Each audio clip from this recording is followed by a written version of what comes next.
Good morning बेटा, good morning.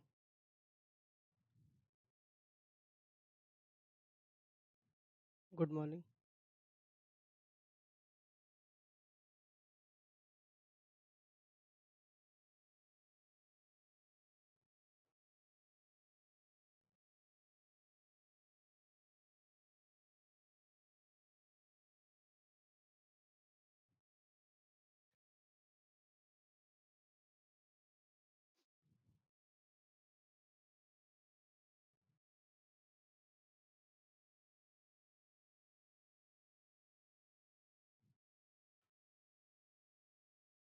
Study Gurukul में आपका स्वागत है। मेरा नाम तेजस्वी राज पाठक है। जैसा कि आप लोग जानते हैं कि हम लोग work energy and power chapter को पढ़ रहे थे और इस चैप्टर में आज हम लोग उसी टॉपिक को कंप्लीट करने वाले हैं जिसे लास्ट क्लास में छोड़ कर गए थे। हम लोगों ने टाइप्स ऑफ द एनर्जी बेटा पढ़ रखा था और आज हम पढ़ने वाले हैं टाइप्स ऑफ द एनर्जी के 7th पार्ट को, जिसे साउंड एनर्जी यानी ध्वनि ऊर्जा के नाम से जानते हैं। हिंदी में बेटा इसे ध्वनि ऊर्जा कहते हैं और इंग्लिश में इसे साउंड एनर्जी क्या कहते हैं? Sound energy. साउंड एनर्जी के नाम से जानते हैं। ये साउंड एनर्जी होती क्या है? चलिए इस पे भी चर्चा कर लेते हैं। ये साउंड एनर्जी क्या होती है? तो सबसे पहले लिखा हुआ है किसी वस्तु, पिंड, निकाय के कंपन। कंपन को बेटा इंग्लिश में वाइब्रेशन कहते हैं। क्या कहते हैं? वाइब्रेशन से ध्वनि उत्पन्न होती है और इस ध्वनि में निहित ऊर्जा को ही ध्वनि ऊर्जा कहते हैं। ध्वनि ऊर्जा है क्या? तो जब भी किसी चीज में वाइब्रेशन होगा, कंपन होगा, तो कंपन से क्या उत्पन्न होगी? तो कंपन से उत्पन्न होगी बेटा ध्वनि। और जब ध्वनि उत्पन्न हो रही होगी तो ध्वनि के भीतर निहित ऊर्जा को ही हम लोग क्या कहते हैं बेटा? ध्वनि ऊर्जा के नाम से जानते हैं। उदाहरण के तौर पर आपने गिटार देखा होगा। गिटार में एक स्ट्रिंग लगी होती है जो लोहे की होती है। जब हम उसको अपने हाथ से हिलाने का प्रयास करते हैं तो उस स्ट्रिंग में कंपन होता है, वाइब्रेशन होता है और उस वाइब्रेशन से क्या प्रोड्यूस होती है? ध्वनि यानी साउंड प्रोड्यूस होती है। और उस साउंड के भीतर जो एनर्जी स्टोर्ड रहती है, उसी एनर्जी को हम लोग ध्वनि ऊर्जा के नाम से जानते हैं। आप जितने भी वाद्य यंत्र देख लेंगे, म्यूजिकल इंस्ट्रूमेंट देख लेंगे, जितने भी वाद्य यंत्र हैं, जितने भी वाद्य यंत्र हैं, उन सभी यंत्रों में हम लोग कंपन उत्पन्न कराते हैं और कंपन से ही क्या उत्पन्न होती है बेटा? ध्वनि उत्पन्न होती है। क्या उत्पन्न होती है? ध्वनि उत्पन्न होती है। और इसी ध्वनि के भीतर जो निहित ऊर्जा होती है बेटा, उस ऊर्जा को हम लोग ध्वनि ऊर्जा यानी साउंड एनर्जी के नाम से जानते हैं। किस एनर्जी के नाम से जानते हैं? साउंड एनर्जी के नाम से जानते हैं। अब इसका एक दूसरा उदाहरण देख लेते हैं। वक्ता द्वारा, वक्ता का मतलब बोलने वाला, बोलने वालों को स्पीकर कहते हैं इंग्लिश में। वक्ता द्वारा उत्पन्न ध्वनि, जब वक्ता बोलता है तो उससे क्या उत्पन्न होती है? ध्वनि उत्पन्न होती है। श्रोता के कान के पर्दों में कंपन होता है। जब वक्ता कुछ शब्दों को बोलता है तो जो सुनने वाला होता है उसके कान के पर्दों में क्या होता है? कंपन होता है। और इस कंपन के कारण क्या उत्पन्न होती है? ध्वनि उत्पन्न होती है। और उसी ध्वनि के कारण जो श्रोता है वो आसानी से सुन पाता है। और इस उत्पन्न ध्वनि के भीतर बेटा जो निहित ऊर्जा होती है उसे हम लोग ध्वनि ऊर्जा यानी कि साउंड एनर्जी के नाम से जानते हैं। तो साउंड एनर्जी है क्या? तो सबसे पहले हम लोगों ने देखा कि साउंड एनर्जी कुछ नहीं, किसी निकाय, किसी पिंड में जब हम कंपन कराते हैं तो कंपन कराने से ध्वनि उत्पन्न होती है और इस ध्वनि के भीतर जो निहित ऊर्जा होती है उसे क्या कहते हैं? ध्वनि ऊर्जा के नाम से जानते हैं। चलिए अगली जो ऊर्जा का प्रारूप है जिसे विद्युत ऊर्जा यानी इलेक्ट्रिकल एनर्जी के नाम से जानते हैं। ये इलेक्ट्रिकल एनर्जी क्या होती है? तो लिखा है परिपथ। परिपथ को बेटा इंग्लिश में सर्किट कहते हैं। चालक, चालक को बेटा कंडक्टर कहते हैं। में आवेश प्रवाह से, आवेश का मतलब चार्ज, आवेश को इंग्लिश में क्या कहते हैं? चार्ज के फ्लो होने से किसी भी सर्किट में या फिर किसी भी कंडक्टर में चार्ज के फ्लो होने से क्या प्रोड्यूस होता है? तो आप कहेंगे विद्युत धारा यानी इलेक्ट्रिक करंट प्रोड्यूस होती है। और इस इलेक्ट्रिक करंट में जो एनर्जी स्टोर्ड रहती है उसे ही इलेक्ट्रिकल एनर्जी कहते हैं।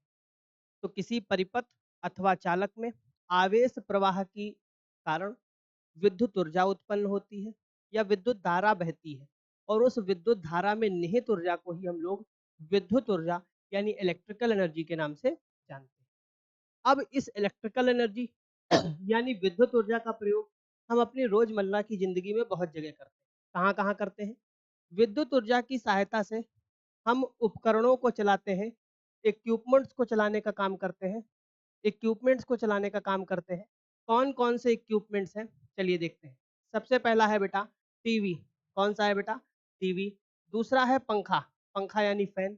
तीसरा है बल्ब। और ना जाने ढेर सारे ऐसे इक्विपमेंट्स जिनको हम इलेक्ट्रिकल एनर्जी की हेल्प से यानी विद्युत ऊर्जा की हेल्प से चलाने का काम करते हैं।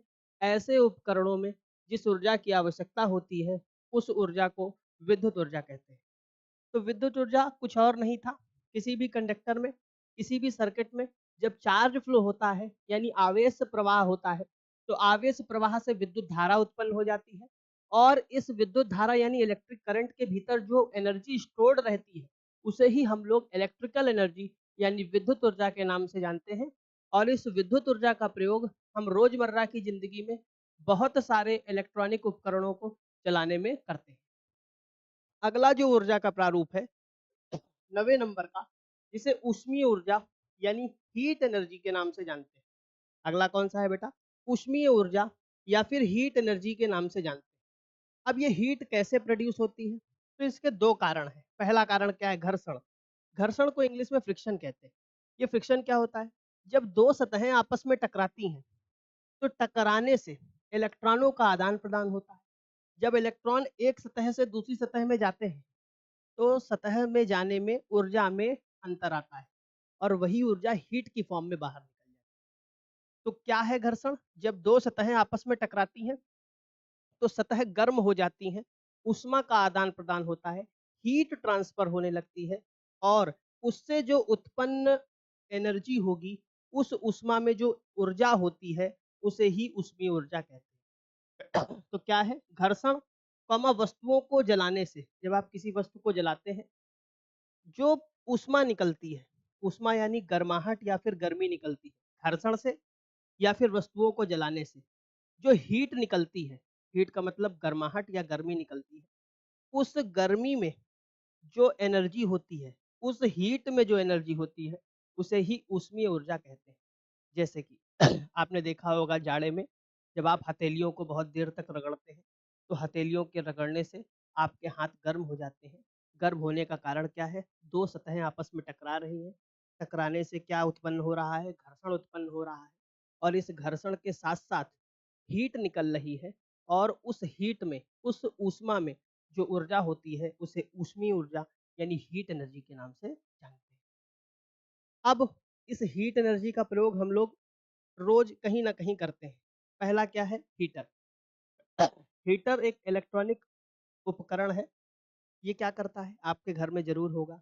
आप इसको इलेक्ट्रिक करंट देते हो, विद्युत धारा देते हो और ये आपको क्या प्रोड्यूस करके देता है? हीट प्रोड्यूस करके देता है। दूसरा, आप लोगों ने ओवन सुना होगा। ओवन, घर में खानों को पकाने या खाने के लिए ओवन एक इलेक्ट्रॉनिक उपकरण है जिसमें पिज्जा इज्जा भी पकता है, आपने देखा होगा। तो उसमें क्या होता है? इलेक्ट्रिक करंट देते हैं और वो गर्माहट को उत्पन्न करता है और उस गर्माहट के भीतर जो ऊर्जा निहित रहती है उसे ही ऊष्मीय ऊर्जा का नाम देते हैं। दूसरा है बल्ब बेटा, इलेक्ट्रिक बल्ब। इलेक्ट्रिक बल्ब में जब हम लोग करंट को सप्लाई करते हैं तो बल्ब जलता है और जब बल्ब जलता है तो बल्ब जलने के साथ दो प्रकार की ऊर्जा का रूपांतरण करता है। बल्ब को हम लोगों ने कौन सी ऊर्जा दी? तो आप कहेंगे बल्ब को दी विद्युत ऊर्जा यानी इलेक्ट्रिकल एनर्जी। और बल्ब ने इस विद्युत ऊर्जा को सबसे पहले ऊष्मीय ऊर्जा, ऊष्मीय ऊर्जा का मतलब हीट एनर्जी, और दूसरे की अगर बात करें बेटा तो प्रकाश ऊर्जा, प्रकाश यानी लाइट भी देने का काम करा। तो जो बल्ब था, बल्ब को जो हमने करंट दिया तो बल्ब ने हमको विद्युत ऊर्जा को दो ऊर्जा में परिवर्तित करके पकड़ा दिया। सबसे पहला ऊष्मीय यानी हीट एनर्जी और दूसरी प्रकाश ऊर्जा यानी लाइट एनर्जी के नाम से जिसे जानते हैं। तीसरा है भाप। भाप, आप कई बार अपने फेस में भाप लेते हैं ताकि आपका जो फेस है उसमें जो डस्ट है वो क्लीन हो जाए। आप जब कभी पार्लर जाते हैं या नाई के यहाँ जाते हैं तो वो भाप देता है आपके चेहरे पर ताकि आपके जो चेहरे के पोर्स हैं उनके भीतर जो गंदगी जमा है वो बाहर निकले। फिर है बेटा हथेली को रगड़ना। जब आप हथेली को रगड़ते हैं तो रगड़ने से घर्षण उत्पन्न होता है और इस घर्षण से क्या उत्पन्न होती है? ऊष्मीय ऊर्जा उत्पन्न होती है। और ये ऊष्मीय ऊर्जा कैसे उत्पन्न होती है? जब हथेली को रगड़ते हैं तो गर्माहट निकलती है और उस गर्माहट के भीतर कौन-सी ऊर्जा होती है? ऊष्मीय ऊर्जा। अगली जो ऊर्जा का 10वां रूप है, जिसे रासायनिक ऊर्जा यानी कि केमिकल एनर्जी के नाम जिसे कि केमिकल एनर्जी के नाम से जानते हैं। रासायनिक ऊर्जा को इंग्लिश में केमिकल एनर्जी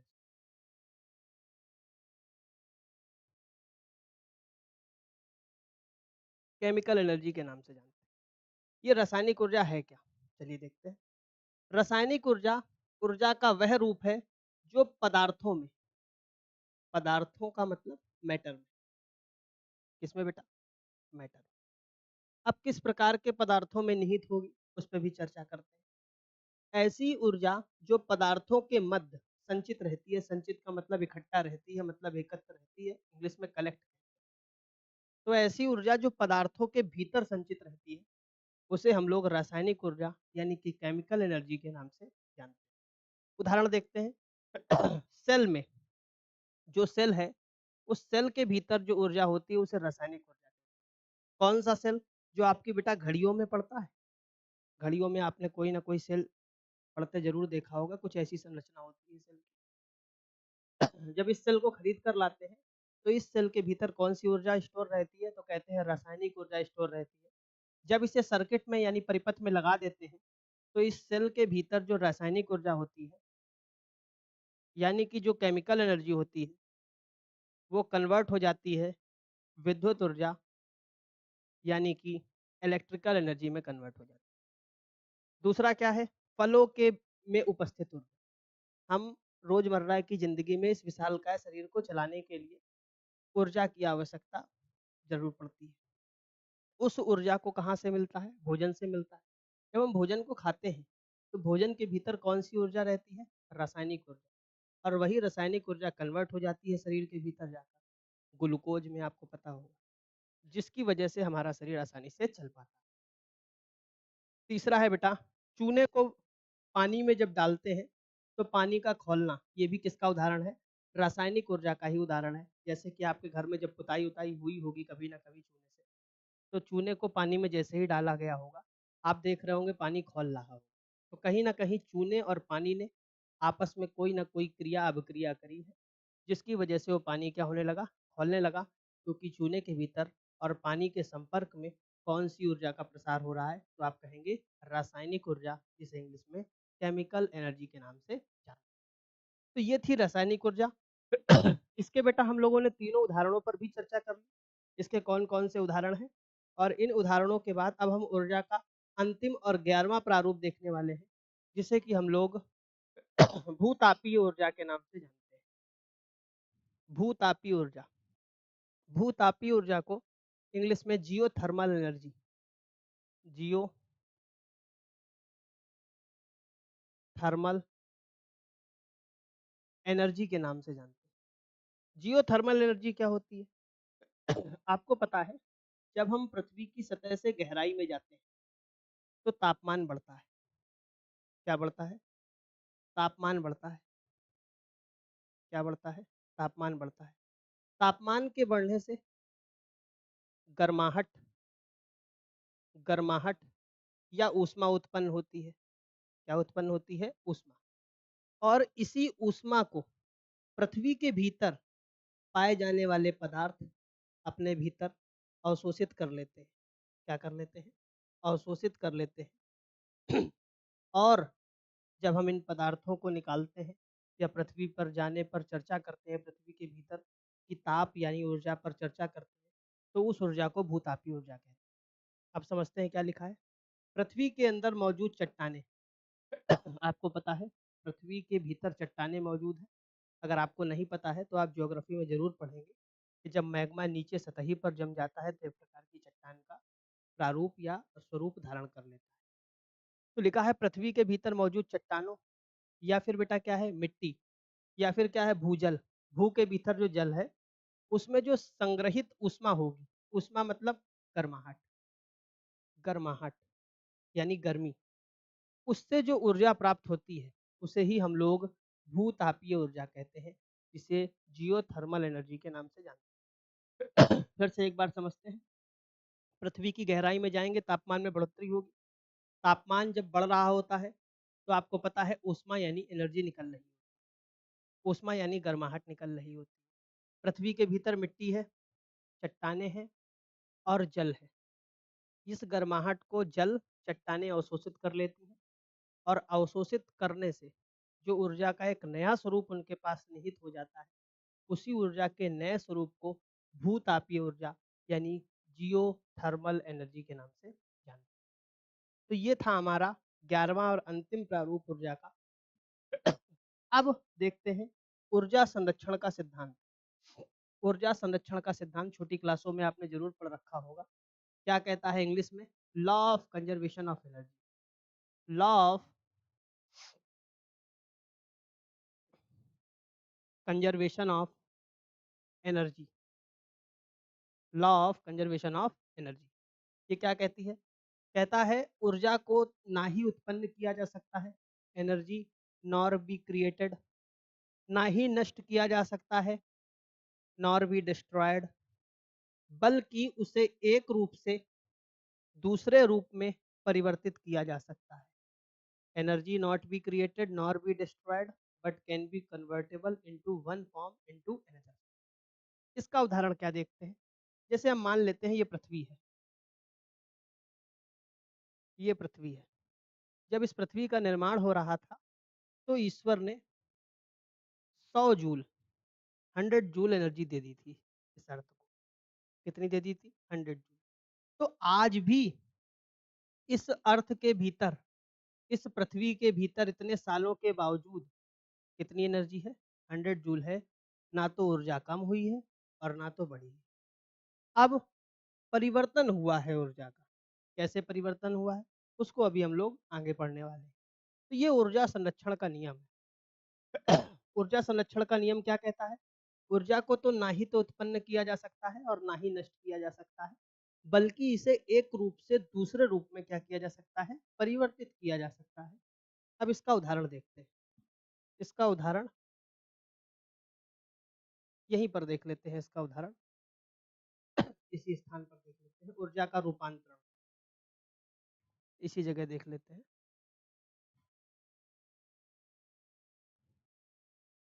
ऊर्जा का रूपांतरण,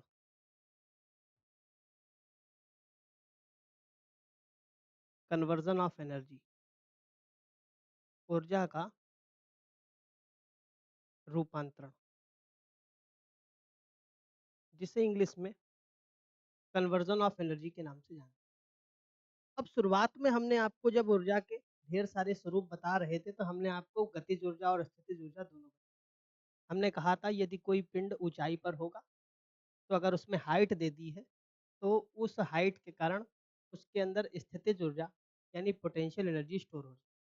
जैसे उदाहरण लेते हैं डैम। डैम को जलाशय कहते हैं। क्या कहते हैं बेटा इंग्लिश में? जलाशय कहते हैं। डैम को क्या कहते हैं? जलाशय। ये जो डैम होते हैं ये ऊंचाई पर बनाए जाते हैं और ऊंचाई पर बनाए जाने के कारण इन जलाशयों के भीतर जो ऊर्जा का स्वरूप होता है उसे हम लोग पोटेंशियल एनर्जी यानी स्थितिज ऊर्जा कहते हैं।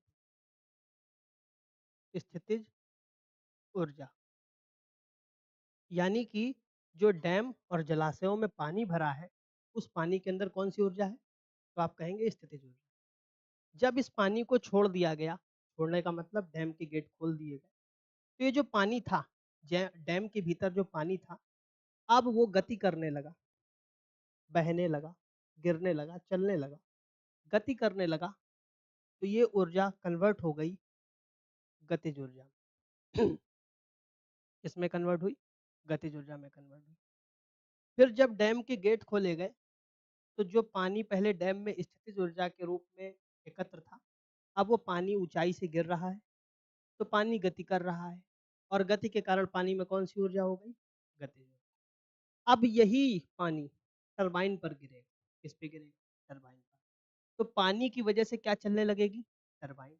तो जब पानी की वजह से टरबाइन चलने लगेगी, तो बेटा टरबाइन चल रही है, मशीन है कि नहीं है? तो कहेंगे बिल्कुल है। तो ये जो गतिज ऊर्जा थी, ये कन्वर्ट हो जाएगी यांत्रिक ऊर्जा, यानी मैकेनिकल एनर्जी। इस टरबाइन के चलने से, इस टरबाइन के चलने से ये जो यांत्रिक ऊर्जा है, ये कन्वर्ट हो जाएगी विद्युत ऊर्जा, विद्युत ऊर्जा में कन्वर्ट हो जाएगी। इस इलेक्ट्रिकल एनर्जी यानी विद्युत ऊर्जा को घरों में सप्लाई किया जाएगा, और जब सप्लाई किया जाएगा तो जलेगा बल्ब। किसको जलाएंगे? बल्ब को जब जलाएंगे इस विद्युत ऊर्जा से, तो बेटा यही विद्युत ऊर्जा किसमें परिवर्तित हो जाएगी? तो आप कहेंगे प्रकाश ऊर्जा में। और दूसरा किसमें परिवर्तित हो जाएगी? तो आप कहेंगे ऊष्मीय ऊर्जा यानी हीट एनर्जी, ऊष्मीय ऊर्जा यानी हीट एनर्जी। तो आपने देखा कि ऊर्जा कैसे एक रूप से दूसरे रूप में परिवर्तित हो रही है। सबसे पहले डैम था, डैम में जो जल था वो एकत्र था, एकत्र का मतलब इकट्ठा जल था। तो जब ऊंचाई पर जल इकट्ठा था डैम में, तो उसके भीतर स्थितिज ऊर्जा निहित थी। जब वो पानी गति करने लगा, डैम से छोड़ दिया गया, तो जो बहता हुआ पानी है, कौन सा? बहता हुआ पानी, बहता हुआ पानी, उस बहते हुए पानी में कौन सी ऊर्जा हो गई? तो आप कहेंगे गतिज ऊर्जा। फिर जब वो टरबाइन पर गिरा, इस पे गिरा, टरबाइन पर गिरा, तो टरबाइन चली, और टरबाइन में अब कौन सी ऊर्जा आ गई? यांत्रिक ऊर्जा। टरबाइन ने टरबाइन ने यांत्रिक ऊर्जा को किसमें कन्वर्ट करा? तो कहेंगे विद्युत ऊर्जा। फिर विद्युत ऊर्जा को बल्ब में दिया गया, बल्ब ने उसमें किसमें कन्वर्ट करा? तो कहेंगे प्रकाश ऊर्जा और ऊष्मीय ऊर्जा। कुछ इस प्रकार ऊर्जा का एक रूप दूसरे रूप में परिवर्तित हो रहा है।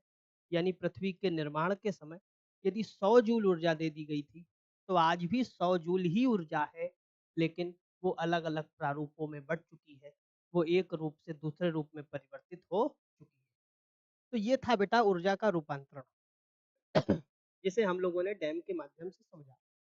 अब देखते हैं अगला, द्रव्यमान ऊर्जा समीकरण, इंग्लिश में mass energy equation, mass energy equation. ये दिया किसने था? ये आइंस्टीन थे, अल्बर्ट आइंस्टीन, साइंटिस्ट का नाम आपने सुना होगा। ये समीकरण को 1905, 21 ऑफ द नवंबर 1905 में पब्लिश्ड किया गया, इसे छापा गया। और ये कहती क्या है इक्वेशन? तो इक्वेशन पहले लिख लेते हैं, E is equal to M C square, E is equal to M C square. ये क्या है? E का मतलब एनर्जी, E का मतलब क्या है? एनर्जी, एनर्जी यानी ऊर्जा। M का मतलब है बेटा मास, यानी द्रव्यमान।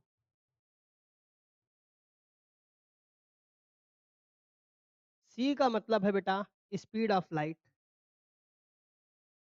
स्पीड ऑफ लाइट, जिसे हिंदी में प्रकाश की चाल कह सकते, प्रकाश की चाल। ये तो आप जानते होंगे कितनी होती है, 3 × 10⁸ मीटर पर सेकेंड, ये होती है प्रकाश की चाल। ये क्या कहता है समीकरण, और अल्बर्ट आइंस्टीन इसके संबंध में क्या बता गए उसको पढ़ते हैं। प्रत्येक पदार्थ में उसके द्रव्यमान के कारण क्या निहित होती है? ऊर्जा निहित होती है। मतलब सृष्टि में जितनी भी चीजें मौजूद हैं, उनका यदि द्रव्यमान है यानी मास है, तो उनके भीतर क्या निहित होगी? ऊर्जा। ठीक इसी प्रकार की चीज को श्री कृष्ण भी कहते हैं। वो कहते हैं मैं कण कण में व्याप्त हूँ, मैं कण कण में क्या हूँ? व्याप्त हूँ। मैं सृष्टि के हर जगह पर मौजूद हूँ, मैं तुम में भी हूँ, मैं उसमें भी हूँ, मैं मुझ में भी हूँ, और मैं समग्र सृष्टि में भी हूँ। इसका मतलब क्या है? इसका मतलब ये है कि सृष्टि में यदि कोई कण है, चाहे जितना छोटा ही क्यों ना हो, यदि उसका द्रव्यमान है, तो उसके अंदर क्या निहित होगी? तो आप कहेंगे ऊर्जा निहित होगी। और ईश्वर भी तो एक ऊर्जा का प्रकार है, जिसे आप महसूस कर सकते हैं स्वयं के भीतर। ईश्वर आपको कहीं दिखेगा नहीं, उसे महसूस किया जा सकता है। ऊर्जा को भी महसूस किया जा सकता है, ऊर्जा दिखती नहीं। तो ये अल्बर्ट आइंस्टीन बता रहे हैं, 1905 में पब्लिश्ड कर रहे हैं और बता रहे हैं कि सृष्टि में मौजूद प्रत्येक पदार्थ जिसका द्रव्यमान है, उसके भीतर क्या निहित होती है? उसके भीतर ऊर्जा निहित होती है। और उससे संबंध में एक समीकरण दे गए, E is equal to M C square. ये पेपर में प्रश्न पूछा जाता है कि द्रव्यमान ऊर्जा समीकरण किस वैज्ञानिक ने दिया? तो अल्बर्ट आइंस्टीन इसका सही उत्तर हो जाएगा।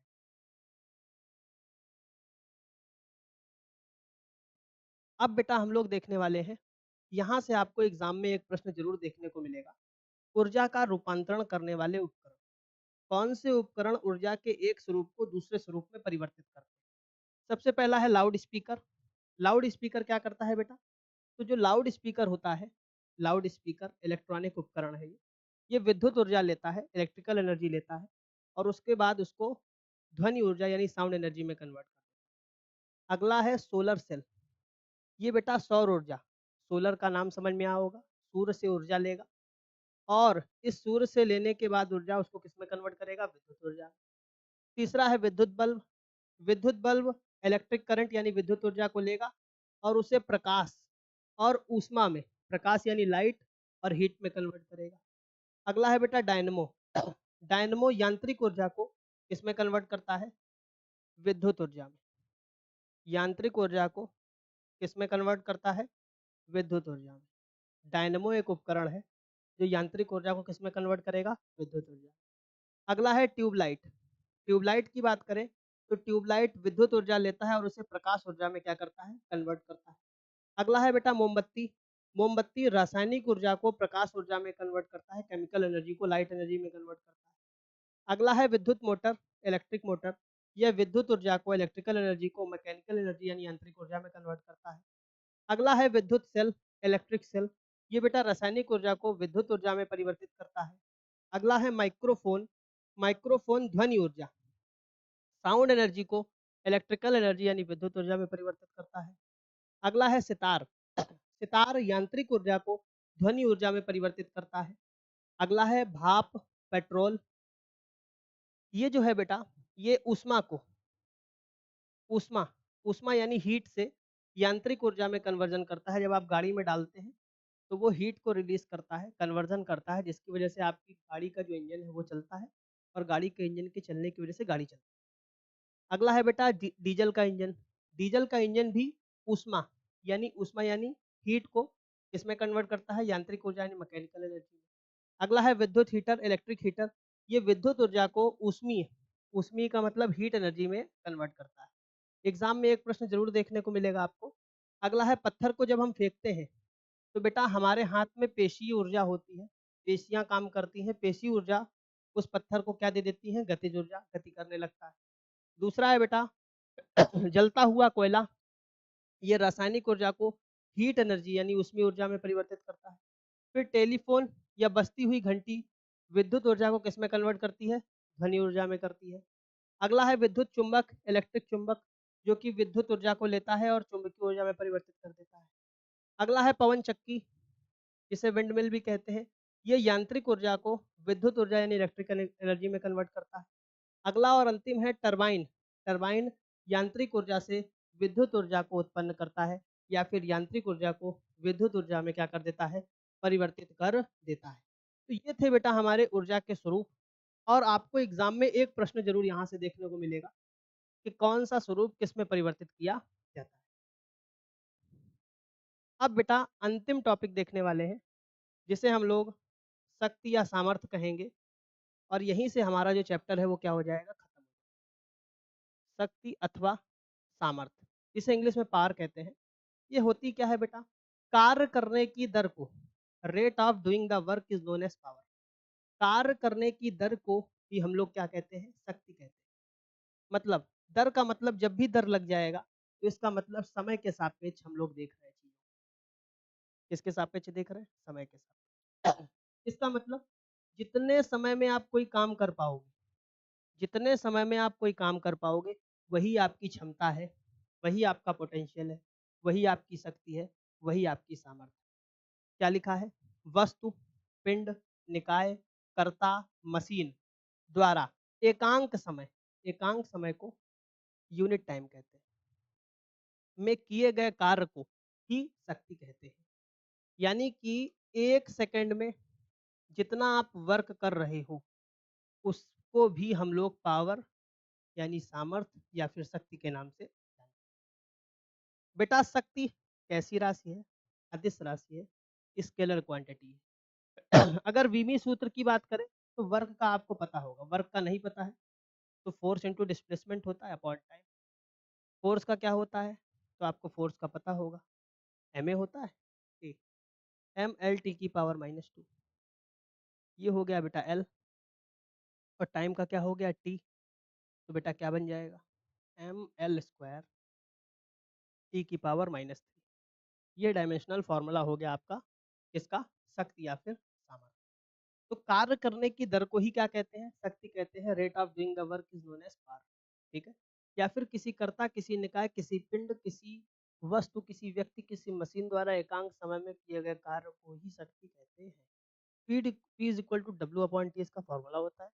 और इसके बाद राशि की बात करें तो अदिश होती है, और इसके बाद विमी सूत्र एम एल स्क्वायर टी की पावर -3। अब हम लोग बेटा देखते हैं मात्रक। पावर का जैसे आप लोगों को फॉर्मूला पता है, वर्क अपॉन टाइम होता है, और यहीं से एक मात्रक निकल कर आएगा। वर्क का होता है बेटा जूल, और समय का होता है सेकंड। समय का क्या होता है? सेकंड। तो पहला मात्रक क्या आएगा? जूल डिवाइड में सेकंड। दूसरे मात्रक की बात करेंगे तो बेटा होगा वॉट। तीसरा आपको पता होगा 1 किलोवाट में 1000 यानी 1000 वाट होते हैं। वहीं पर 1 हॉर्स पावर में 746 746 वाट होते हैं। फिर अगला बेटा 1 मेगावाट में 10 की पावर 3 वाट होते हैं। 1 गीगावाट में 10 की पावर 9 वाट होते हैं। 1 वाट आवर में 3.6 इंटू 10 की पावर 3 जूल होते हैं। 1 किलोवाट आवर में 3.6 इंटू 10 की पावर 6 10 की पावर 6 जूल होते हैं। और 1 हॉर्स पावर में 746 वाट होते हैं। और वहीं 1 वाट में कितने हॉर्स पावर होते हैं? तो 1/746 हॉर्स पावर, 746 हॉर्स पावर। या फिर अगर इसको पॉइंट में देखेंगे तो 0.001340 हॉर्स पावर होते हैं। तो ये थे बेटा हमारे शक्ति के मात्रक।